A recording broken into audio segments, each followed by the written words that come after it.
Jadi saya buka dulu rahasia, walal akhiratu khairul laka minal ula. Apa artinya? Akhir itu khair. Kalau awalnya khair. Mau akhirnya khair?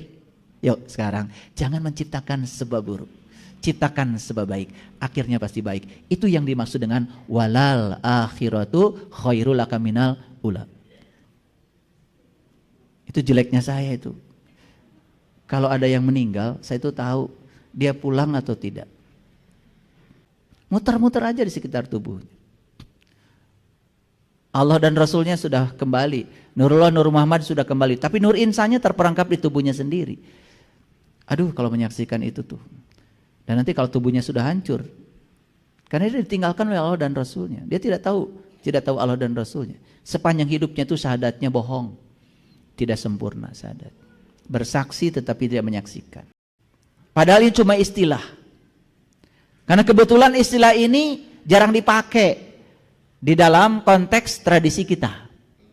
Saya mohon izin, saya akan jelaskan dulu supaya saya bisa menggunakan bahasa yang tepat. Ya kalau tidak suka dengan karma, sebut saja hukum pembalasan, boleh.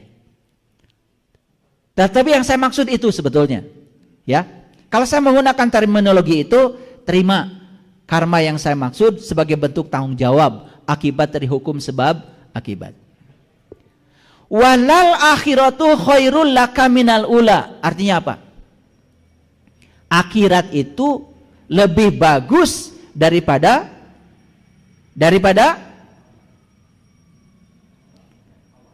ini ada orang pesantren. Walal akhiratu khairul laka minal ula. Akhir itu lebih bagus daripada awal. Ngerti maksudnya? Kan akhir itu akibat daripada awal. Jadi kalau ingin akhirnya bagus, ciptakan awal yang bagus. Itu yang dimaksud dengan walal akhiratu khairul laka minal ula. Kalau akhirmu ingin bagus, ciptakan olehmu awal yang bagus. Itu maksudnya. Dan selama ini diartikan banyak-banyak ngurusi akhirat. Dunia gak usah diurus. Suami gak usah diurus, pengajian aja. Anak nangis gak usah diurus. Yang penting Iqra 1 sampai Iqra 6 selesai. Kan kita sudah salah kaprah. Saya tidak mengartikan itu salah, tetapi itu bukan satu-satunya. Bukankah kita datang ke dunia menjadi pelayan? Subhanallah. Layani anak kita, layani suami kita, layani pasangan hidup kita, layani mereka. Tempatkan diri kita sebagai tangan Allah sedang melayani mereka, menyampaikan cinta kasih Allah. Itulah akhiratmu. Jadi saya buka dulu rahasia, walal akhiratu khairul laka minal ula. Apa artinya? Akhir itu khair. Kalau awalnya khair. Mau akhirnya khair? Yuk sekarang, jangan menciptakan sebab buruk. Ciptakan sebab baik, akhirnya pasti baik. Itu yang dimaksud dengan walal akhiratu khairul laka minal ula. Kalau leluhur saya, kakek saya mengajarkan pada saya ketika saya tanya, "Kek, ari akhirat teh naon?" "Akhirat majang. Akhir tinu pagawean maneh." Sesederhana itu kakek saya mengajarkan saya. Akhirat mah akhir tinu pagawean maneh. Jadi akhir itu kan sebetulnya ya akibat dari sebab yang kita timbulkan. Makanya sing percaya ayana akhirat. Percaya? Percaya? Percaya adanya akhirat. Itu begini caranya. Saya percaya setiap sebab yang saya timbulkan pasti akan ada akibatnya. Makanya saya hati-hati menciptakan sebab. Itu namanya beriman kepada akhirat. Paham sampai sini? Nah, akhirat itu dalam konteks yang lebih tinggi lagi, akhirat itu terminal terakhir. Terminal kita yang awal Allah, terminal terakhir kita Allah. Innalillahi wa inna ilaihi rajiun. Jadi sebetulnya akhirat yang sebenarnya adalah Allah. Jadi kalau kita sudah menciptakan sebab baik, memerankan peran Allah di kehidupan ini sesuai dengan rencana Allah, berarti kita akan menuai akibat baik. Kembalinya kemana? Ke Allah. Itu maksudnya. Hoyong uih ke Allah. Hoyong uih ke Allah. Gampil uih ke Allah. Allah maha suci, harus suci kita. Gitu. Allah maha welas maha asih, sing ulasan sing asihan. Pasti wina ke Allah. Yang pembenci, pendengki, tidak bisa memaafkan, dendam puluhan tahun, mau balik ke Allah. Kamana cingang? Tah nyangkut tah. Di nutang kalbu genfil biasanya nu kitu. Orang yang cucukan di dalam, tahu cucukan? Banyak duri di dalamnya. Pasti nyangkut di pohon berduri. Paling mewah juga di pohon kaktus. Paham ya? Ini bukan main-main loh. Bukan main-main. Saya udah bisa lihat kok. Itu jeleknya saya itu. Kalau ada yang meninggal, saya itu tahu dia pulang atau tidak. Makanya saya suka nangis. Sebenarnya bukan nangis apa ya, cuman ya apa ya, ulas asih atau apa nggak tahu. Cuman merinding aja, kasihan gitu. Muter-muter aja di sekitar tubuhnya. Allah dan Rasulnya sudah kembali. Nurullah, Nur Muhammad sudah kembali. Tapi nur insannya terperangkap di tubuhnya sendiri. Aduh, kalau menyaksikan itu tuh. Dan nanti kalau tubuhnya sudah hancur, karena dia ditinggalkan oleh Allah dan Rasulnya. Dia tidak tahu Allah dan Rasulnya. Sepanjang hidupnya itu syahadatnya bohong. Tidak sempurna syahadat. Bersaksi tetapi tidak menyaksikan. Awas ya. Asyhadu an la ilaha illallah wa asyhadu anna Muhammadar Rasulullah. Harus tahu dulu Allah dan Muhammad itu yang mana. Kalau belum tahu ya repot. Itu yang tadi itu. Bisa nyangkut di mana-mana. Oke, baik, perhatikan. Karma adalah niat yang sudah menjadi perkataan dan tindakan yang memenuhi hukum sebab akibat. Setiap aksi akan menimbulkan reaksi. Jadi karma itu adalah niat yang sudah menjadi perkataan, yang sudah menjadi tindakan, yang memenuhi hukum sebab akibat. Kalau masih niat, belum jadi perkataan, belum jadi tindakan, belum ada karma. Tapi kalau sudah menjadi perkataan, sudah menjadi tindakan, baik perkataan baik maupun perkataan buruk, tindakan baik maupun tindakan buruk, itu sudah pasti di belakangnya ada yang ngikutin sebab. Akibat akan ikuti. Oke. Ngerti sampai sini dulu? Oke. Nah, itu yang disebut dengan hukum aksi reaksi. Itu yang disebut dengan hukum pembalasan. Nah, kapan harinya? Kapan harinya? Harinya bisa kapan saja. Ini, kalau punya utang, bagusnya mana? Cepat dibayar atau ditunda-tunda pembayaran? Cepat dibayar kan? Oke. Kalau kalian punya sebab buruk, mana yang bagus? Dicepetin gitu, akibat buruknya datang, atau mau ditunda? Udah beda jawabannya. Udah beda. Giliran utang duit, pengennya dicepetin.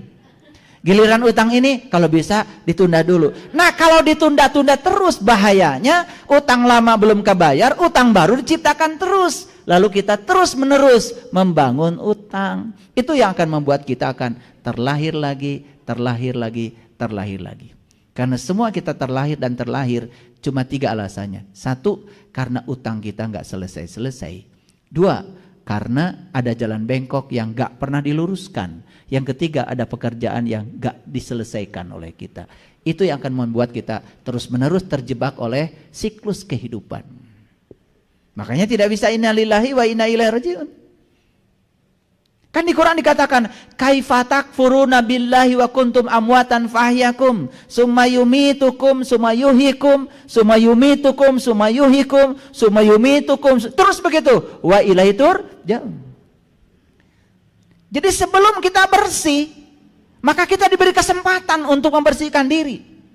Lahir mati, terus berulang-ulang sampai akhirnya bersih, baru kembali. Bukankah itu merupakan sebuah rahman dan rahimnya Allah? Hebat, Allah udah ngasih kesempatan banyak. Betul apa tidak? Daripada kesempatannya sekali. Sekali diberi kesempatan, sudah langsung dihukumi aja. Masuk neraka, seumur-umur katanya. Bahaya itu. Ngerti sampai sini? Ngerti? Oke, ulangi lagi. Utangnya lebih bagus dicepetin bayarnya atau ditunda? Dicepetkan. Jadi kalau kita pernah nyubit orang, kira-kira orang yang dicubit sakit nggak? Nah, di mana kita nyubit? Di mana kita nyubit? Ya di sini, di dunia. Ketika masih punya tubuh, bukan? Kalau kita nggak punya tubuh nggak bisa nyubit. Nah, orang yang dicubit oleh kita punya tubuh nggak? Punya tubuh. Nah, kalau kita nyubit orang dan dia punya tubuh, sakit yang ditimbulkan orang oleh kita kepada orang itu akan terjadi pada diri kita, sesakit itu.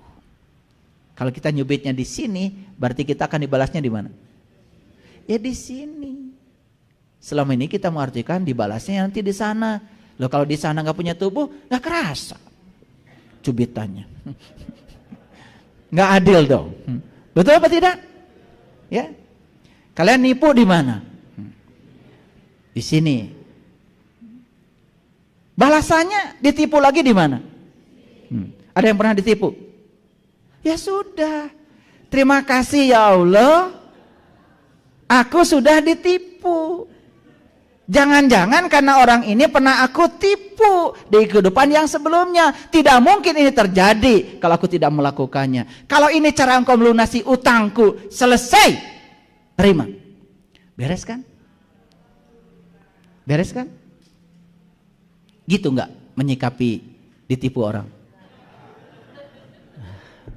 Itu yang enggak beres-beres. Makanya utang lama enggak beres, utang baru dibuat lagi. Terus menerus begitu karena kita masih menolak. Nih, saya kasih tahu sekarang. Banyak Kak orang yang menyakiti kita dalam hidup? Banyak. Tahu sekarang alasannya? Apa? Semua orang yang menyakitimu di kehidupan yang sekarang hanya akibat dari sebab yang pernah kau ciptakan. Karena di kehidupan sebelumnya kau juga pernah menyakiti. Tidak mungkin kita dipertemukan dengan orang kecuali dengan orang yang akan melunasi utang kita. Bukankah itu cinta kasih Allah? Kalau pemahaman kita seperti itu, enak menghadapi kehidupan. Saya beli mobil baru sebulan setengah. Pas mau tahun baru sudah dikasih subwoofer, dikasih wah, karena anak saya waktu itu senangnya joget. Besok mau tahun baru malamnya dipinjam tetangga. Alhamdulillah sampai sekarang nggak balik lagi. Dan saya juga tidak mikir apa-apa. Ya sudah, mau dicari kemana?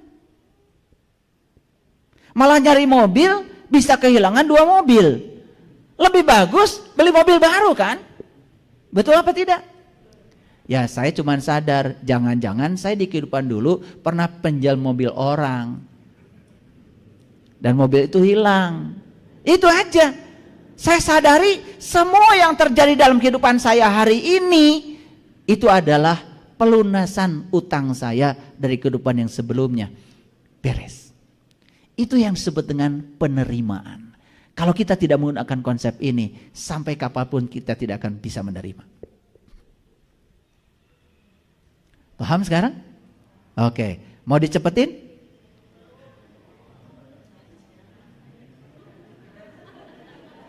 Cuma 1 orang yang jawab. Ini kalau udah ngaji dengan saya kayak gini, ini bakal langsung. Jangan main-main. Kita transaksinya nggak sembarang ini. Kalau niat kita suci, ingin dibersihkan, yuk biarkan semuanya dibersihkan. Tidak ada yang buruk, nggak ada yang buruk. Yang buruk itu penilaian kita terhadap peristiwa. Itu karena kita tidak punya pengetahuan. Makanya kebenaran itu syaratnya 5. 1, ya, kita harus punya pengetahuan. 2, harus punya cinta. 3, harus punya keadilan. Yang keempat, harus punya pengabdian. Yang kelima, harus punya kesabaran. Apa artinya sabar? Sabar itu menerima realitas tanpa sedikit pun penghakiman. Itu sabar. Makanya kalian gak sabar-sabar. Karena apa? Baru ini. Sabar.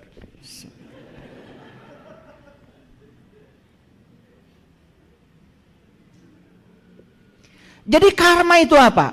Karma adalah suatu bentuk tanggung jawab atas kehidupan seseorang yang harus diselesaikan. Jadi seperti yang saya bilang tadi, semesta ini adalah sekolah kehidupan, di mana di kehidupan ini semua peristiwa akan menjadi kurikulum pembelajaran kita untuk menyelesaikan semua urusan-urusan kita, agar kita saat pulang ke sana tidak punya kaitan lagi.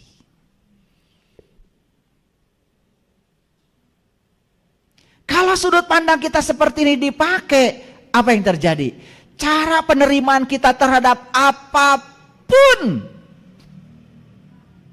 sangat mudah dan enteng. Maaf. Pasangan kita selingkuh. Gimana cara menerimanya? Jangan-jangan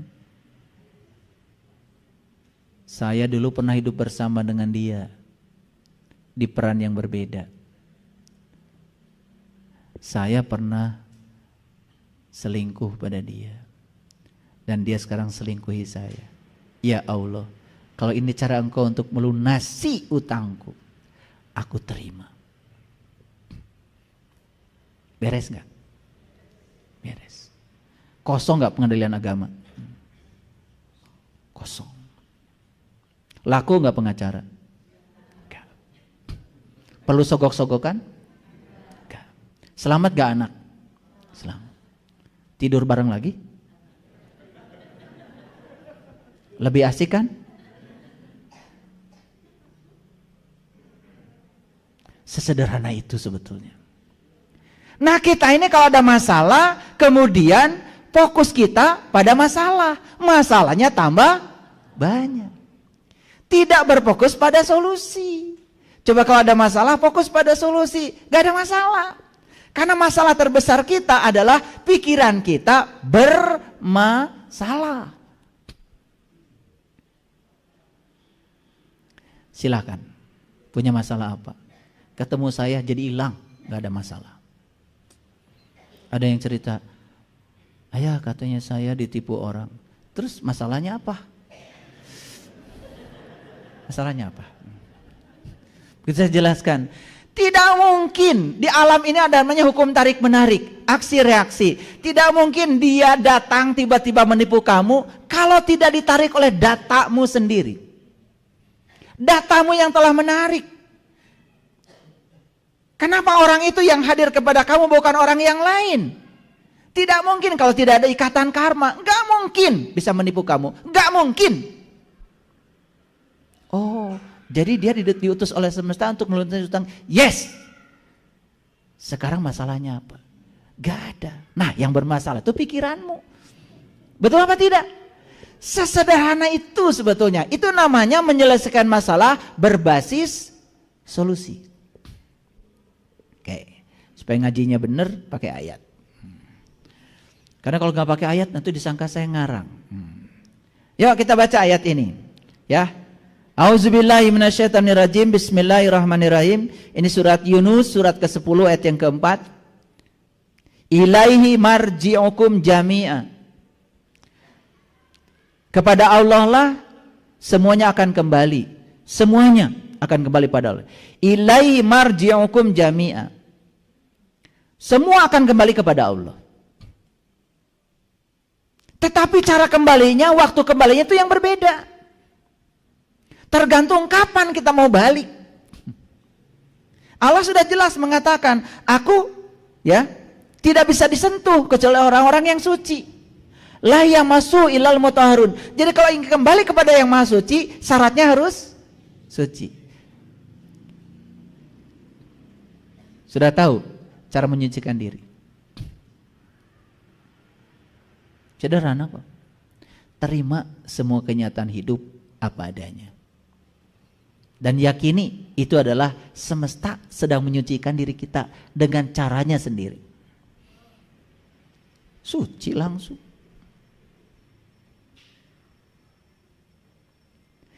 Sesederhana itu sebetulnya.